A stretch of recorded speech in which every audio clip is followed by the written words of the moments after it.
विषय चल रहा था, संसार को बनाए रखकर कभी भी सत्य का साक्षात्कार नहीं किया जा सकता। तो देखो होता क्या है कि सत्य के साक्षात्कार के लिए अधिकृत होना होता है।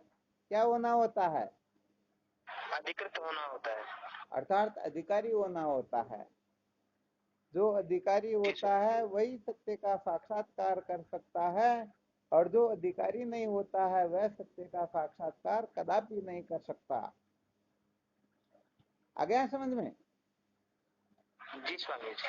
तो यहाँ पर यह रहस्य अच्छी तरह से समझ लेना चाहिए कि केवल और केवल मात्र अधिकारी को ही ज्ञान होता है। अच्छा विचार करके देखिए, जैसे रस्सी में सर्प की भ्रांति होती है, तो जिस समय हम सर्प को देख रहे होते हैं उस समय सचमुच में हम रस्सी को देखते हैं या सर्प को देखते हैं?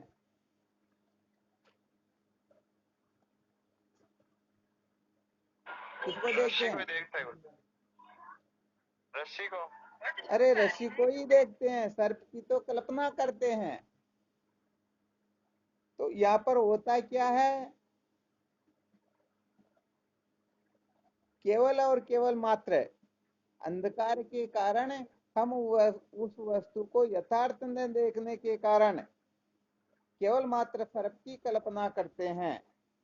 तो यहाँ पर जो अधिकारी होगा वह तो रस्सी का अनुभव करके उस सर्प के भ्रम से मुक्ति प्राप्त कर लेगा, अर्थात वह निर्भय हो जाएगा। और जो अधिकारी नहीं है वह सर्प की कल्पना करके डरता रहेगा। भले वहां पर सर्प नहीं है, परंतु पूरी रात्रि वह घर बाहर रह जाएगा, परंतु भीतर जाने की चेष्टा भी नहीं करेगा। ठीक है, यहाँ पर भी जो अधिकारी होता है उसी को ज्ञान होता है, जो अधिकारी नहीं होता है वह भले ही। इसके लिए पहले आपको दो सूत्र बताए थे। कौन कौन से सूत्र बताए थे? अर्थी और स्मृति, जिसके लिए आपको कश्मीर का दृष्टांत दिया था। किसी को कश्मीर देखने की इच्छा तो बहुत है, परंतु कश्मीर जाने के लिए जितना धन होना चाहिए उतना धन उनके पास में नहीं है।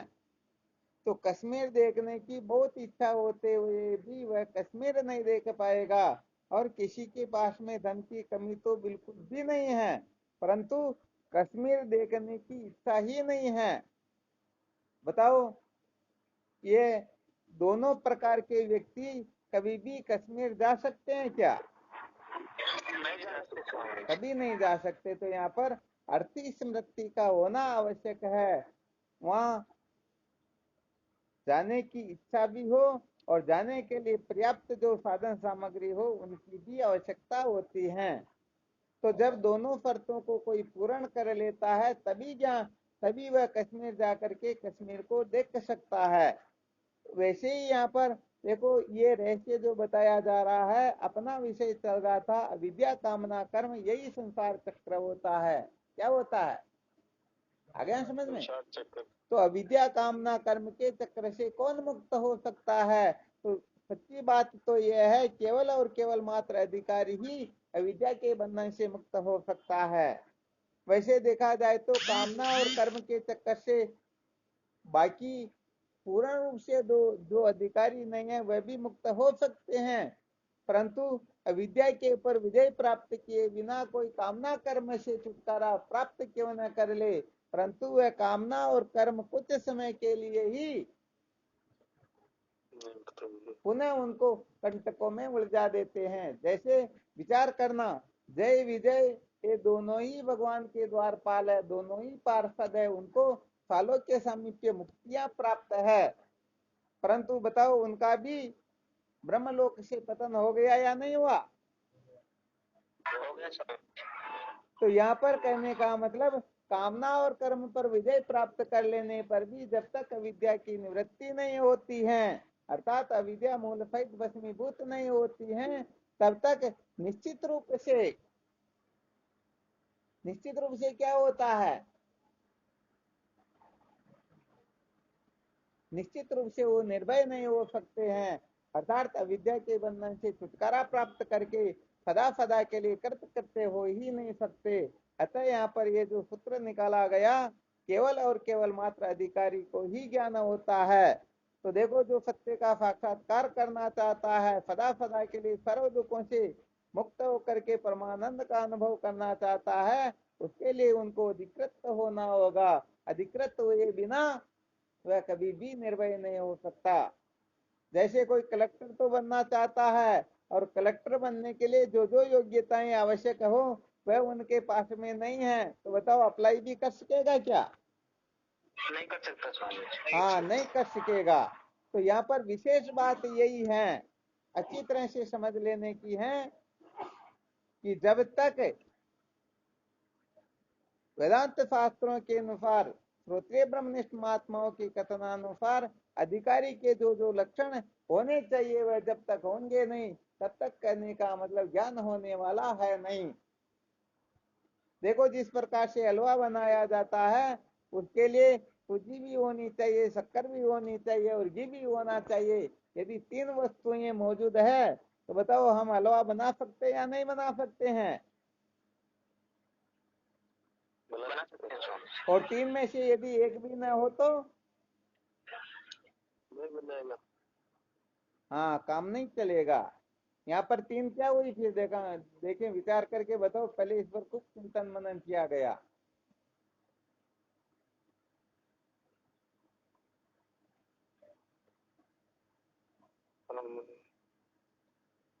कौन बता सकते हैं? देखते हैं।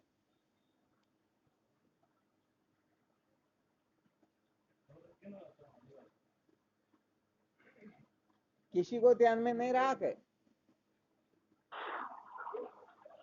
नहीं महाराज। शिव की कृपा, गुरु कृपा, ईश्वर कृपा।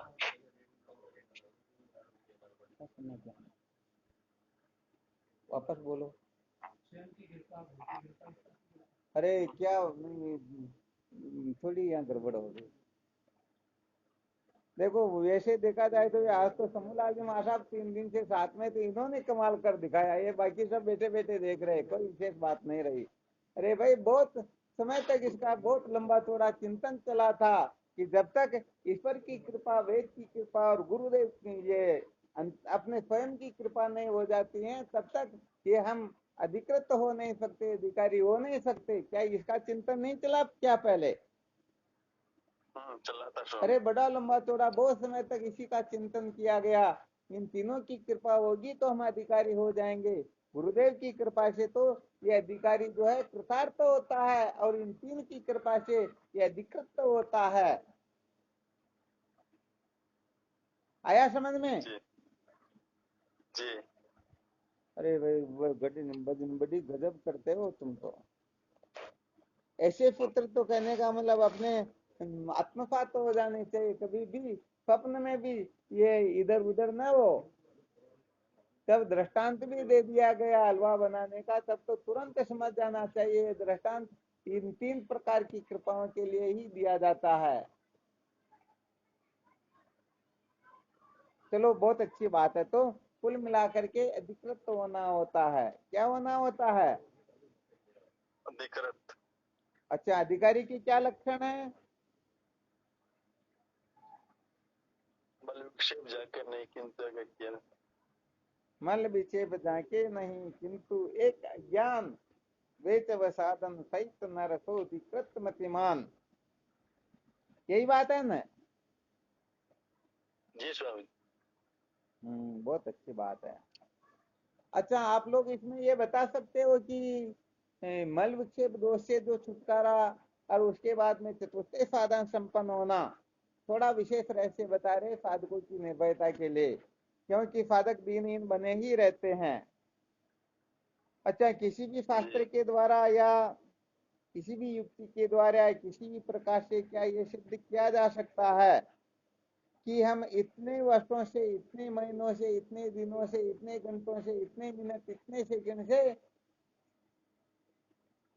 मल विक्षेप दोष से छूटे हुए हो, 4 साधन संपन्न हो, तब हम ज्ञानी होंगे या अधिकारी होंगे? इसका कुछ लेखा जोखा है क्या? अर्थात हमको तब ज्ञान होगा। नहीं स्वामी, ऐसा कुछ नहीं है।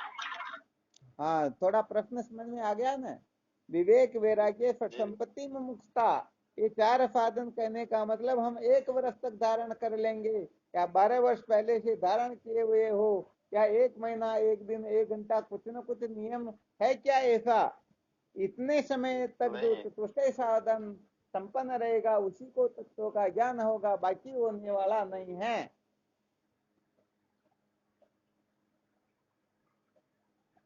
आया कुछ ध्यान में क्या? जी। क्या आया बोलो। जितने समय हम स्वामी जी सत्संग में बैठे उतने समय हम अधिकारी हैं। जितने समय में बैठे उतने समय में अधिकारी, फिर जिस समय हम सत्संग में बैठे स्वामी उस समय हम अधिकारी है। ये नहीं कि हम साल 2 साल से कर रहे हैं तो वो अधिकारी। अरे भाई, यहाँ पर स्पष्ट ये कहना कि जिस समय हम सत्संग श्रवण करते हैं, वेदांत का श्रवण करते हैं, माँ वाक्य का श्रवण करते हैं, तत्क्षण अभी वही पूर्व काल में यदि हम चतुष्टय साधन संपन्न है तो हमको अविद्या के बंधन से छुटकारा प्राप्त हो जाएगा। अर्थात श्रवण करते समय हमको चतुष्टय साधन संपन्न होना अत्यंत अत्यंत अत्यंत आवश्यक है। यदि उस समय थोड़ी भी गड़बड़ है तो कहने का मतलब फिर काम चलने वाला है ही नहीं। जैसे माचिस यदि गीली हुई हो अथवा तीली गीली हो, दोनों ही अवस्था में हम अग्नि प्रकट नहीं कर सकेंगे। कर सकेंगे क्या? तो ऐसे ही कहने का मतलब जिस समय वेदांत श्रवण की ओर हमारी प्रवृत्ति होती है उस समय हमको चतुष्टय साधन संपन्न होना, उस समय थोड़ा बहुत भी गड़बड़ घोटाला है तो निश्चित रूप से उनको ज्ञान होने वाला है नहीं। तो देखो, आज तो शायद बहुत बड़ा पुत्र मिल गया मजा लेने के लिए। कोई हमको तो सत्संग सुननी, उसमें चतुष्टय साधन संपन्न होना, फिर तो मौज मस्ती करे, मनोरंजन करे, क्या फर्क पड़ता है? छुट्टी मिली या नहीं मिली? नहीं स्वामी जी, ऐसा नहीं। अरे बहुत बहुत धन्यवाद, रमेश ने बहुत अच्छा सूत्र बताया। देखो, इसका भी थोड़ा रहस्य बता देते। पहले तो सच्ची बात तो ये सिद्धांत का कथन कर देते हैं कि सिद्धांत तो वास्तव में यही है। पहले पीछे क्या हो क्या नहीं उसका हम कुछ नहीं कहते, क्योंकि जब सिद्धांत का कथन किया जाता है तब कहने का मतलब किसी और दूसरी तीसरी तरफ देखा नहीं जाता, यही सिद्धांत है, यही निर्णित अर्थ है। परंतु क्या होता है कि आजकल के साधक थोड़े बड़े खतरनाक होते हैं, इसलिए उनको थोड़ा मुट्ठी में रखने के लिए, थोड़ा उनको पकड़े रखने के लिए, थोड़ा उनके ऊपर विशेष रूप से थोड़ा थोपा जाता है। क्या किया जाता है? सिद्धांत तो नहीं, वो ध्यान रखना ही है, परंतु थोड़ा उनको भयानक रोचक उपदेश दिया जाता है। क्योंकि जब सिद्धांत में समझ नहीं पाते हैं, जब समझ लेते हमको तो छुट्टी मिल गई, मौज मस्ती करे, मजे ले, कोई फर्क नहीं पड़ता, तो फिर ऐसे लोगों के लिए कहा जाता है जन्म जन्म मुनि जतन कराई, अंत राम कहीं आवत नहीं। अरे मुनि जन, जन्म जन्म भर तक अनादि काल से पता नहीं कितने जन्मों से 24 घंटे राम राम राम राम करते आ रहे हैं, परंतु अंतिम समय में तो वो भी विस्मृत हो जाते हैं।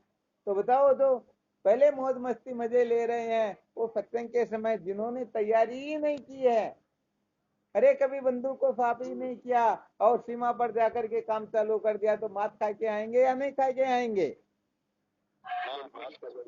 हाँ, तो इसके लिए आप स्वयं थोड़ा बहुत विचार करके देख लेना। वरना सिद्धांत तो यही है कि सत्संग श्रवण करते समय चतुष्टय साधन संपन्न होना अत्यंत अत्यंत आवश्यक होता है। यदि उस समय किसी भी प्रकार का गड़बड़ घोटाला है तो सचमुच में कभी भी बोध होने वाला है नहीं। इस बात का अच्छी तरह से ध्यान रखना चाहिए।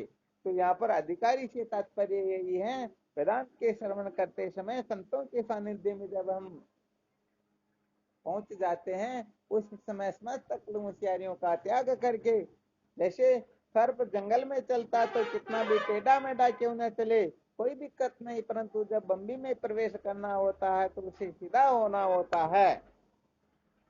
तो ऐसे ही वेदांत के श्रवण के समय हम पूर्ण रूप से साधन संपन्न हो, ये हमारी पूरी की पूरी जिम्मेदारी है। तो चलो कोई बात नहीं, उस समय हमें पूर्ण रूप से साधन संपन्न होना तो कम से कम पहले थोड़ी बहुत तैयारी करके तो देख लेना चाहिए ना। एक दो बार भड़का करके देख ले कि अपनी बंदूक काम करती है या नहीं करती है। तो कभी कभी थोड़ा विवेक करके वैराग्य करके सत संपत्ति से युक्त होकर के देख सकते या नहीं देख सकते कि मैं खरा उतरूंगा या नहीं उतरूंगा। अरे भाई पहले ट्रेनिंग होती तब खरे उतर जाए, वही तो आगे काम करते हैं। या केवल मात्र सीखे सिखाए कहीं से सुन लिया, ऐसे बंदूक को पकड़ते ऐसे गोली चलाते और फिर वो चले गए सीमा पर। होता है क्या ऐसा? हाँ, तो वास्तव में देखा जाए तो सचमुच में जिनके हृदय में विवेक वैराग्य जागृत हो जाता है, उनके लिए ये अनंत कोटि ब्रह्मांड समस्त ऐश्वर्य तुच्छ मात्र होते हैं, उनका कोई महत्व नहीं होता है।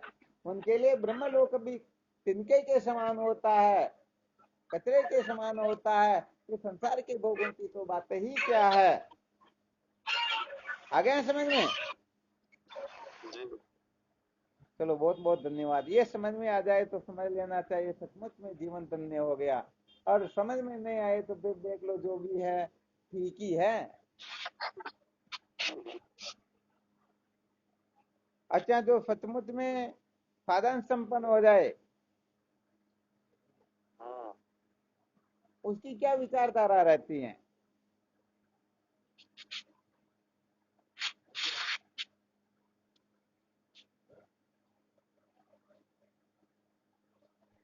क्या विचारधारा रहेगी? जो मल विक्षेप दोष से छूट गया तो उसे साधन संपन्न हो गया, अब वो क्या चाहेगा?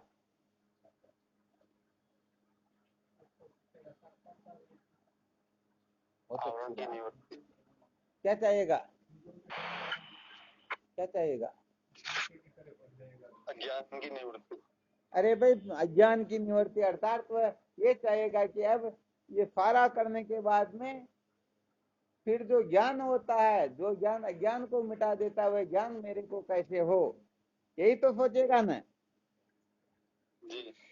अभी हमारे थोड़ी देर पहले चर्चा चल भी रही थी कि ज्ञान कैसे होता है। आप लोग बताइए कैसे होता है ज्ञान? अज्ञान की निवृत्ति से। ज्ञान के से अज्ञान की निवृत्ति से ज्ञान होता? अरे भले मनुष्यों, विचार करो, प्रश्न किया गया ज्ञान कैसे होता है, ज्ञान क्या होता है ये नहीं पूछ रहे हैं। ज्ञान का स्वरूप क्या, ज्ञान किसको कहते हैं, इसका उत्तर आप दे सकते हो। ज्ञान की निवृत्ति को ज्ञान कहते हैं। यहाँ पर प्रश्न यह नहीं है, बल्कि प्रश्न यह है कि ज्ञान कैसे होता है। ज्ञान कैसे होता है? हाँ, कौन बताएंगे? जो सबसे इंटेलिजेंट साधक होंगे वही बता पाएंगे।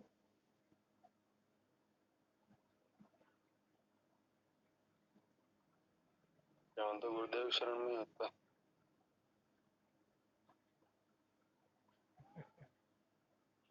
नहीं आया? ज्ञान तो स्वामी श्रोत्र में स्वामी जी शरण में होता है।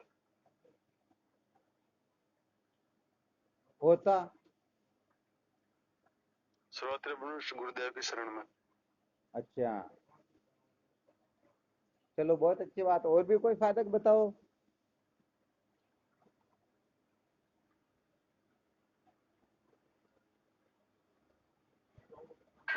श्रद्धावान लभते ज्ञानम तत्पर चैतेन्द्रिय। अरे तो ज्ञान प्राप्त करने के साधन है।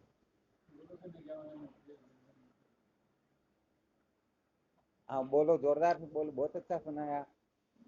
अपने मोहनानंद जी महाराज को सुना रहे, सुनाओ। गुरु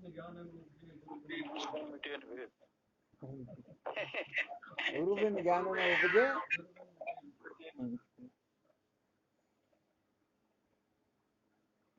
अच्छा, और भी कोई साधक बताना चाहता है क्या?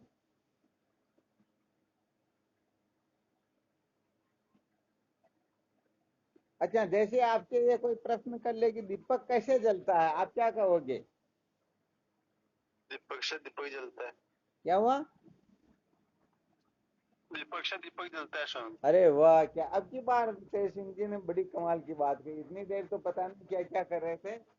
अरे जो जलता हुआ दीपक उसके पास में उस दीपक को फटा दो, वह दीपक जल जाएगा। तो बस ज्ञान भी ऐसे ही होता है, जैसे दिए से दिया जलता है, वैसे ही ज्ञान कैसे होता। जो ज्ञानी है उनका संग करो। तो यहाँ पर जो पहले सूत्र बताया गया, श्रोत्रिय ब्रह्मनिष्ठ गुरुदेव के सानिध्य में बैठने से ही, उनके द्वारा कथन किए हुए महावाक्य के अर्थ का श्रवण मनन निध्यासन करने से ही ज्ञान होता है। तब देखो अच्छी तरह से इस रहस्य को समझ लेना। यदि कोई दीपक जलना चाहता और बुझे हुए दीपक के पास में 1000 नहीं, लाख नहीं, करोड़ नहीं, असंख्य कल्प कल्पांतर तक उसके पास पड़ा रहे, फिर भी वह जलने वाला। हाँ, साधकों को यहाँ पर फिर निर्णय करना होता है सचमुच में, क्योंकि बुझे हुए दीपक से लोग की चाहत में बेचारे अनादिकाल से भटक रहे हैं, अभी तक काम हुआ ही नहीं। तो यहाँ पर जो सचमुच में ज्ञानी है, जो श्रोत्रिय है, ब्रह्मनिष्ठ है, ऐसे महापुरुषों के द्वारा ही क्या हो सकता है, ज्ञान हो सकता है। तो जो सचमुच में चतुष्टय साधन संपन्न हो जाए और वास्तव में अविद्या के बंधन से मुक्ति चाहता है, छुटकारा चाहता है, तो उनके लिए केवल और केवल मात्र एक ही लक्ष्य है, एक ही कर्तव्य है, और कुछ करना ही नहीं है। ऐसे महापुरुषों की खोज करनी है जो सचमुच में अविद्या के बंधन से मुक्त है, तो सचमुच में ज्ञात ज्ञेय है, कर्तव्य है, प्राप्त प्राप्तव्य है, जिनको कुछ करना नहीं, जानना नहीं, पाना नहीं, छोड़ना नहीं, अर्थात इस प्रकार से जिन्होंने अविद्या के बंधन से छुटकारा प्राप्त किया है, ऐसे तत्ववेता महात्मा ही अपने जीवन को धन्य बना करके सदा सदा के लिए कृतार्थ हो सकते हैं। आ गया समझ में? जी स्वामी जी। हाँ, तो ये रहस्य अपने को अच्छी तरह से समझ में आ जाना चाहिए।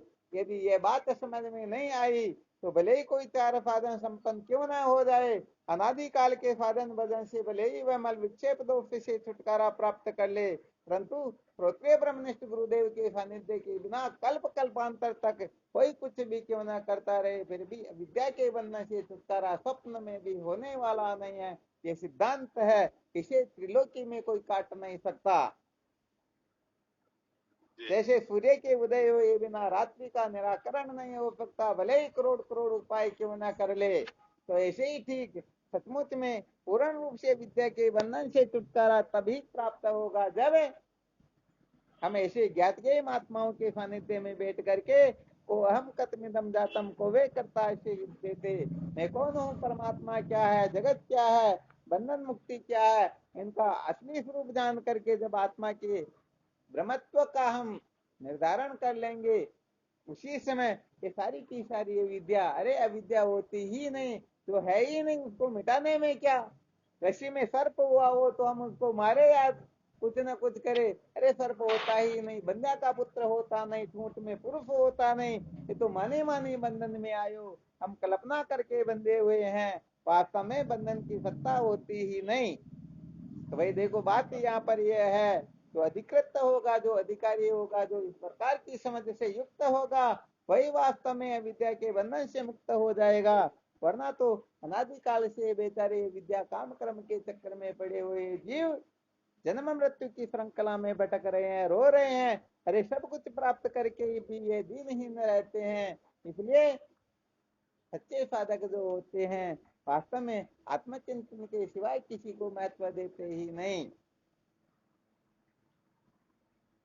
श्रुति माता का क्या कथन है, नानुध्यायात बहुन सबनान्वातो विज्ञापनम ही तथा, अरे बहुत सारी बातों को मत सुनो, बहुत सारी बातों को मत कहो, केवल और केवल मात्र उस आत्म तत्व को ही जानो। तमेवेकम जानत आत्मान अन्यवातो मत, ऐसे से तू आत्मा तत्व को ही जानो, सबको छोड़ दो, क्योंकि आत्मा तत्व को जानने से ये जीव सदा सदा के लिए कृतार्थ हो जाता है। आ गया समझ में? जी स्वामी जी। तो देखो भाई यहाँ पर केवल अपने को इतना ही ध्यान रखना है, अधिकारी होना है, और जो अधिकारी हो गए उनके लिए भी सूत्र बता दिया दीपक कैसे जलता है। यदि अधिकारी होने के लिए 3 प्रकार की कृपाओं का अवलंबन लेने के लिए जो सदा तत्पर रहेंगे, निश्चित रूप से वो अधिकारी हो जाएंगे। और जो अधिकारी हो गए वो श्रोत्रिय ब्रह्मनिष्ठ गुरुदेव के सानिध्य में बैठ करके विचार करेंगे तो सचमुच में वो भी कृतार्थ हो जाएंगे। तब जो अधिकारी नहीं है वो अधिकारी बनने की चेष्टा करना, जो अधिकारी है वो आगे की कक्षा में बैठ करके अपने जीवन के चरम परम और अंतिम लक्ष्य को प्राप्त करने के लिए सतत प्रयत्नशील बने रहना है। जी। आ गया समझ में? जी स्वामी। चलो बहुत अच्छी बात। अब कोई इसमें संशय हो तो देख लो।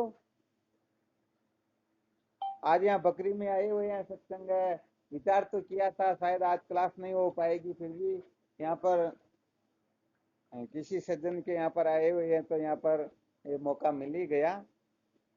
वैसे वो भी जी केमिस्ट्री के लेक्चरर हैं। जी। भवानी शंकर जी टाइम अब मिला जबकि कक्षा पूरी होने वाली है। अरे स्वामी जी वहां पे ध्यान देने से होगा ही नहीं। वाह चलो कोई बात नहीं।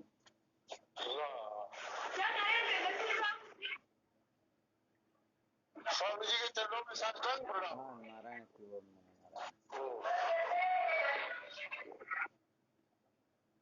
तो कुल मिलाकर के ये विद्या कामना कर्म जो है इसके चक्कर में पड़ा हुआ जीव अनादि काल से ये गति यंत्र के समान भ्रमण कर रहा है। यदि इस बंधन से छुटकारा प्राप्त करना हो तो इसके लिए हमें अधिकारी होना होता है, और जो अधिकारी हो गया उसे अविद्या के बंधन से मुक्त होने के लिए केवल और केवल मात्र ज्ञात गई महात्माओं का सानिध्य करके वेदांत के श्रवण मनन निध्यासन के सिवाय किसी को महत्व देना होता ही नहीं। यही जीवन का सार है।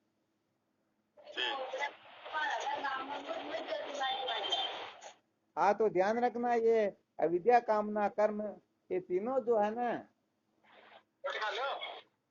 ये ऐसा समझो कर्म की निवृत्ति तो होगी आपकी स्वयं की कृपा से।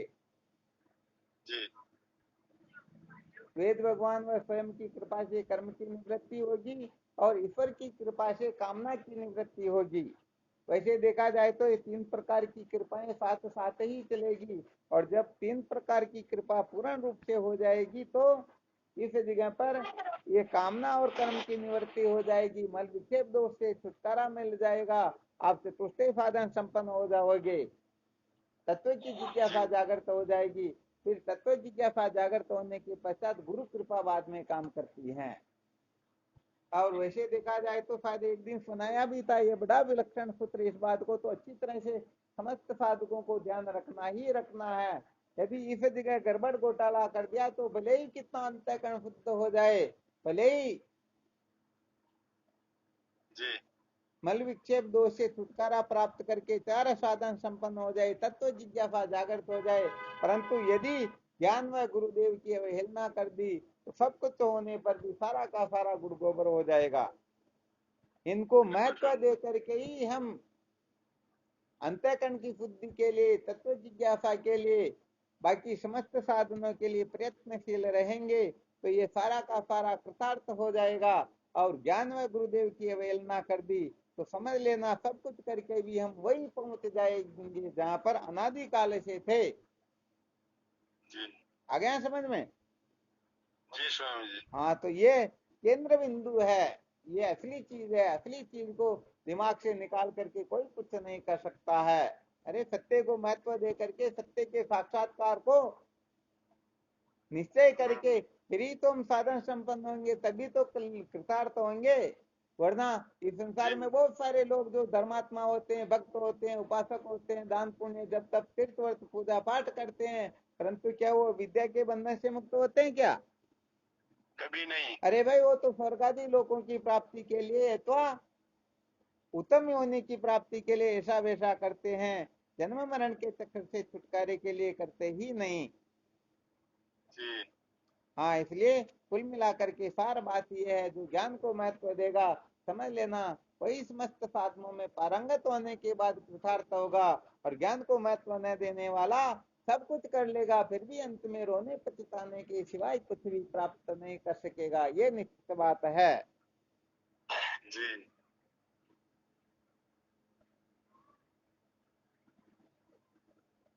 हम भोजन बनाते हैं किसके लिए? भूख मिटाने के लिए, भोजन करने के लिए भोजन बनाते हैं ना। तो कहने जी का मतलब स्वामी। खेती करने से शुरू कर दीजिए सारी प्रक्रिया, अपनी थाली में भोजन आए तक समस्त प्रक्रियाओं को चिंतन कर लीजिए, और फिर उस भोजन को करेंगे नहीं तो हो गया ना व्यर्थ सारा काम। बीज बोने से लेकर के सारा काम करने से लेकर के यहाँ तक का। जी हाँ, तो कुल मिलाकर के केवल और केवल मात्र ज्ञान ही महत्वपूर्ण है। ज्ञान को महत्व दे करके ही समस्त साधन फलित होते हैं। ज्ञान को महत्व जो नहीं देते हैं वो साधन कभी फलित नहीं होते हैं। हाँ, वह साधन अपने को 84 लाख योनियों में सुख सुविधा प्रदान कर सकते हैं, स्वर्ग आदि लोकों की प्राप्ति करवा सकते हैं, परंतु अविद्या के बंधन से मुक्त करने की सामर्थ्य उनमें है ही नहीं, क्योंकि ये सारे के सारे साधन अविद्या के कार्य होते हैं। कार्य कभी कारण को नष्ट कर सकता ही।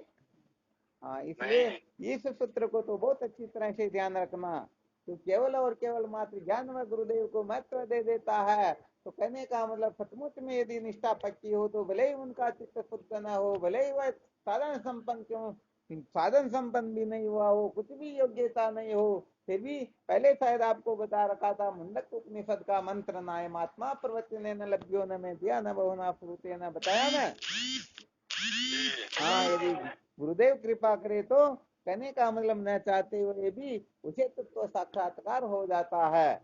तो मूल मंत्र जो होते हैं उनका सदा ध्यान रखना चाहिए। बाकी ये लंबा चौड़ा जो व्याख्यान आदि होता है वो ध्यान में रहे या न रहे, ज्यादा चिंता करने की आवश्यकता है नहीं। हाँ, अपने से जितना हो सके उतना करने का आग्रह रखना चाहिए। समस्त संसार को मैं ऐसा वैसा कर दूं, कभी नहीं करना चाहिए। जितना हो सके उतना ठीक करो, अच्छी बात है, परंतु समस्त सब कुछ मैं ही कर लूंगा, ये भी गड़बड़ घोटाला कर देता है।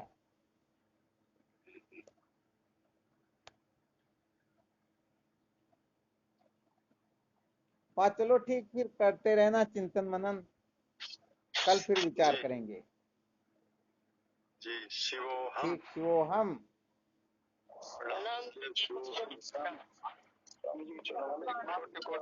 चरणों में साष्टांग प्रणाम। हाँ, नमो नारायण। शिवोहम। शिवोहम। हाँ, शिवोहम।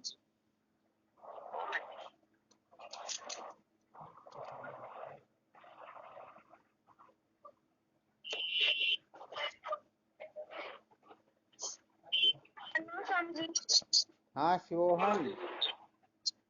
प्रणाम गुरु जी को। हाँ, शिवोम नारायण हरिओम। प्रणाम गुरुदेव को। शिवोहम। चरण में कोटि कोटि प्रणाम। हाँ, शिवोम नारायण। प्रणाम। शिवोहम। शिवोहम।